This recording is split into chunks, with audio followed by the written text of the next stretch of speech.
Hello student, very good morning. Myself Avinath Tiwari from St. Xavier High School, Sidwapar Balganj, and today I am going to start class 7 SST History second chapter, which is Emergence of New Kingdoms. तो student, last video में हमने civics के 2 chapter complete कर लिया था, geography के भी 2 chapter complete हो चुका है। आज हम लोग हिस्ट्री का सेकंड चैप्टर पढ़ेंगे जिसका नाम है इमरजेंस ऑफ न्यू किंगडम। तो स्टूडेंट, इस चैप्टर में हमें क्या क्या पढ़ना है उसके बारे में डिस्कस कर लेते हैं। About kingdom that emerge during early medieval period in the north and south India, about the tripartite struggle and the strategic importance of Kannauj, about the Turkish invaders, and about the most powerful kingdom in the south, that is the Chola and its administration। तो आइए video को start करते हैं। सबसे पहले बात करेंगे rise of new kingdoms. In the post गुप्त period, administrative officials were also granted land. These officials owed fiscal and military obligation to the rulers. Land grants grew in numbers in the 17th century and became widespread throughout the country. नए राज्यों का उदय गुप्त काल के बाद प्रशासनिक अधिकारियों को भी भूमि प्रदान की गई। ये अधिकारी शासकों के प्रति सैन्य दायित्व है। 7वीं शताब्दी के पामोफिस्कल प्यू में भूमि अनुदान संख्या में वृद्धि हुई। Most part of the kingdom of all the major powers of western and central India included the territories under the control of such lands, official also known as feudatories. However, feudatory chiefs were eager to free themselves whenever there was an opportunity. Some of these feudatories struggled and rose to form new kingdom during the early medieval period.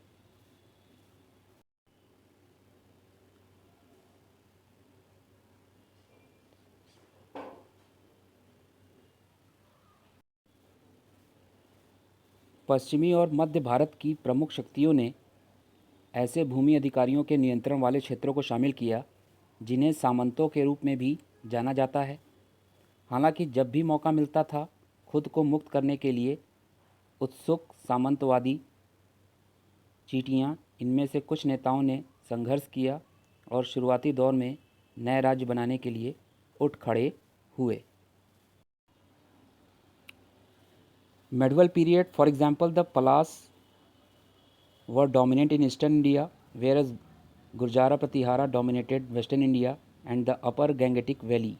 The third major kingdom was that of Rashtrakutas, who controlled the Deccan and territories in northern and southern India at different times.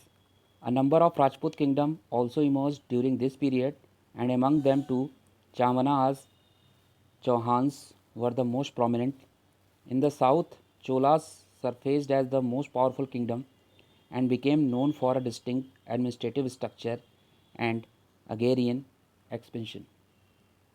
उदाहरण के लिए पूर्वी भारत में पालों का प्रभुत्व था, जबकि गुर्जर प्रतिहारों का पश्चिम भारत और ऊपरी घाटी पर साम्राज्य था।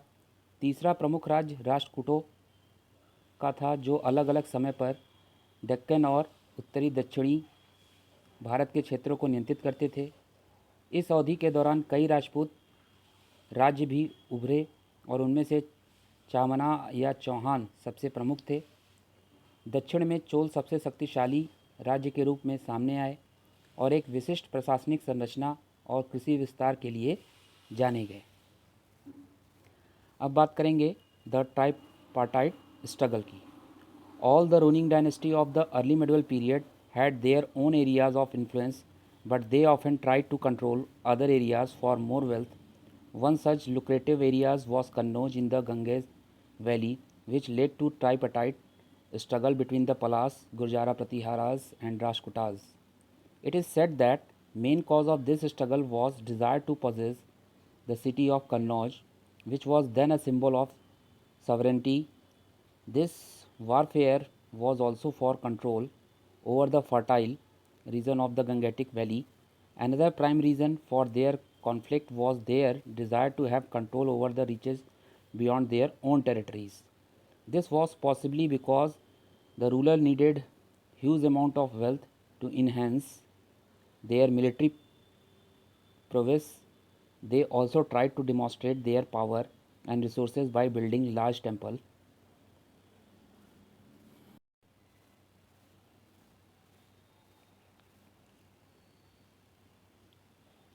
तो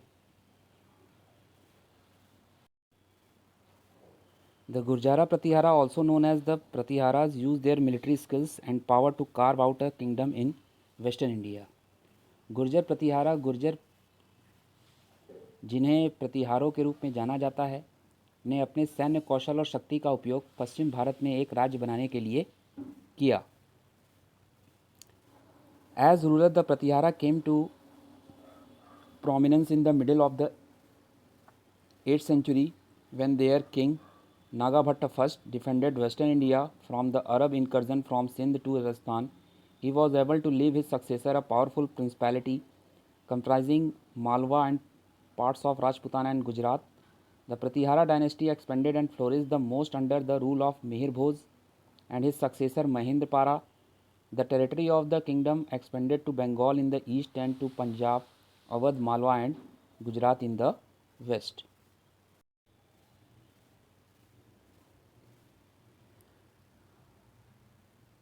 प्रतिहारा जो हैं वह 8th सेंचुरी के मध्य में आए, जब उनका राजा नागभट्ट फर्स्ट वेस्टर्न इंडिया, अरब सिंध से राजस्थान और राजस्थान से फिर अरब तक कब्जा किया. He was able to leave his successor a powerful principality comprising Malwa and parts of Rajputana and Gujarat.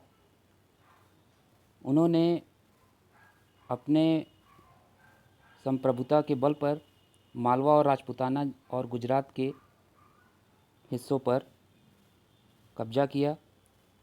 Pratihara dynasty उभर कर सामने आई और मिहिर भोज के रूल के अंदर अपना शासन किए.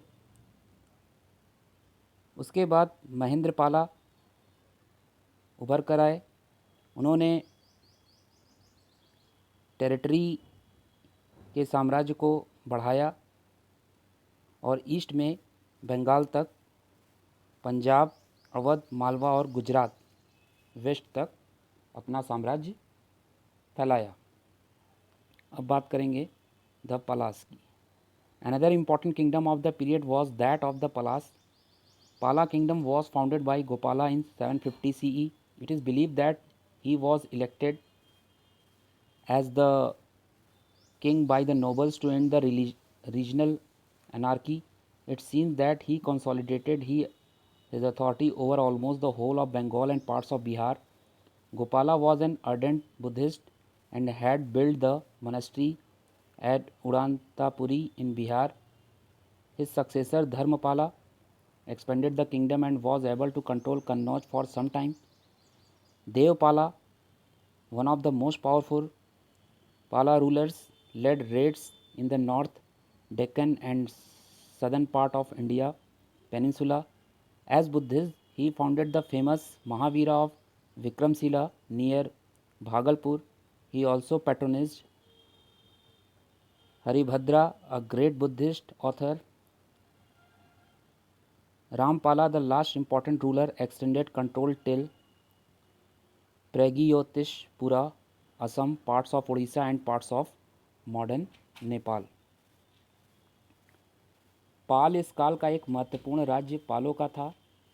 पाल साम्राज्य की स्थापना गोपाल ने 750 ईस्वी में की थी. ऐसा माना जाता है कि क्षेत्रीय अराजकता को समाप्त करने के लिए उन्हें रईसों द्वारा राजा के रूप में चुना गया था. ऐसा लगता है कि उसने लगभग पूरे बंगाल और बिहार के कुछ हिस्सों पर अपना अधिकार जमा लिया.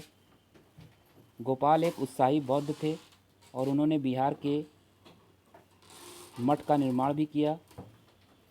उनके उत्तराधिकारी धर्मपाल ने राज्य का विस्तार किया और कुछ समय के लिए कन्नौज को नियंत्रित करने में सक्षम थे.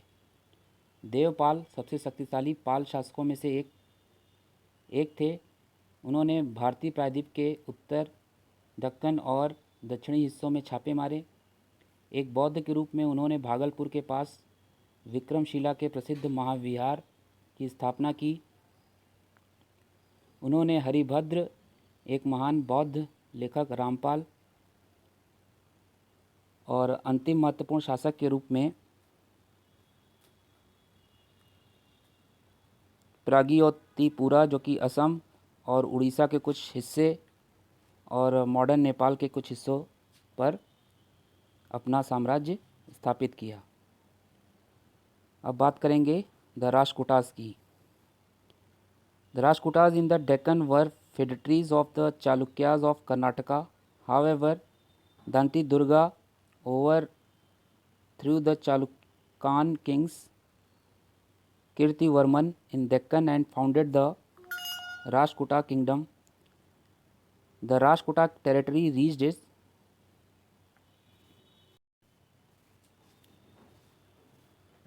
राष्ट्रकूटा दक्कन में राष्ट्रकूट कर्नाटक के चालुक्यों के सामंत थे। हालांकि दंती दुर्ग ने दक्कन में चालुक्यन राजा कीर्तिवर्मन को उखाड़ फेंका और राष्ट्रकूट साम्राज्य की स्थापना की।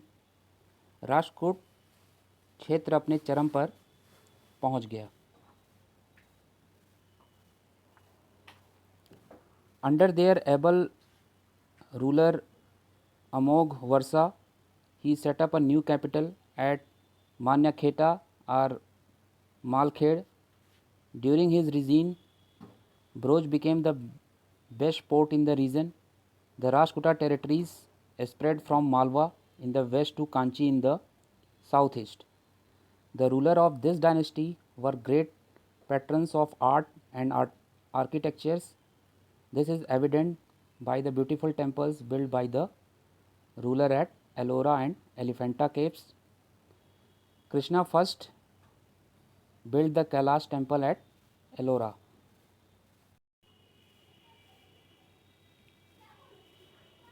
उनके सक्षम शासक अमोघ वर्ष के अधीन थे। उसने मानखेता या मालखेड़ में एक नई राजधानी की स्थापना की। उनके शासनकाल के दौरान ब्रोच जो थे इस क्षेत्र का सबसे अच्छा बंदरगाह बन गया। राष्ट्रकूट क्षेत्रीय पश्चिम में मालवा से लेकर कांची तक फैला हुआ था।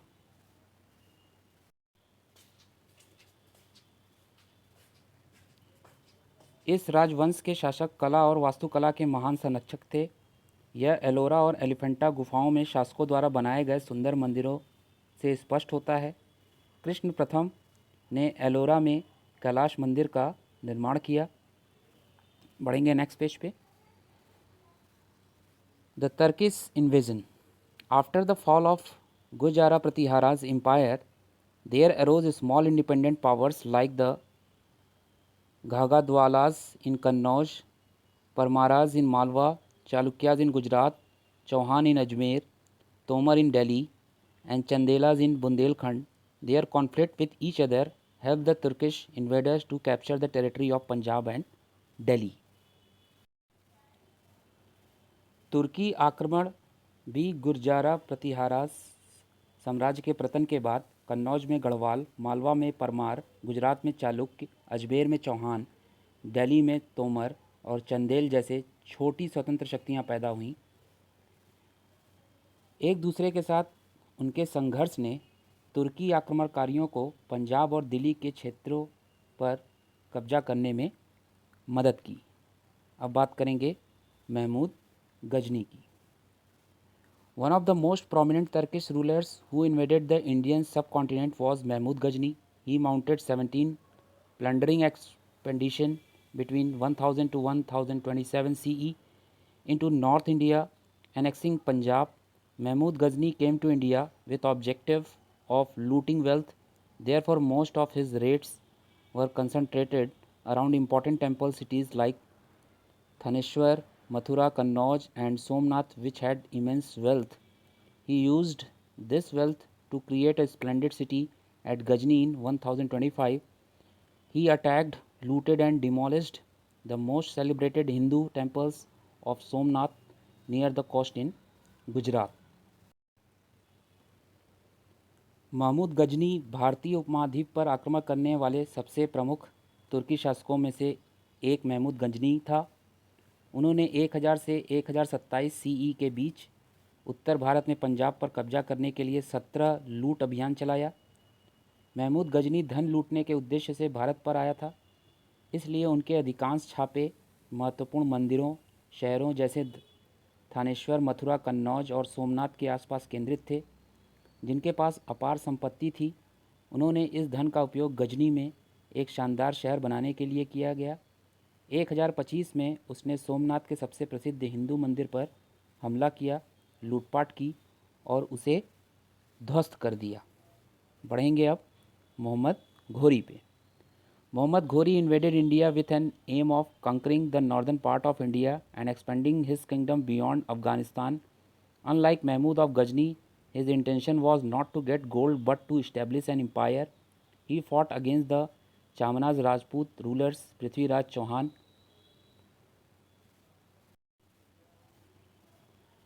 मोहम्मद घोरी ने भारत के उत्तरी भाग पर विजय प्राप्त करने और अफगानिस्तान से परे अपने राज्य का विस्तार करने के उद्देश्य से भारत पर आक्रमण किया।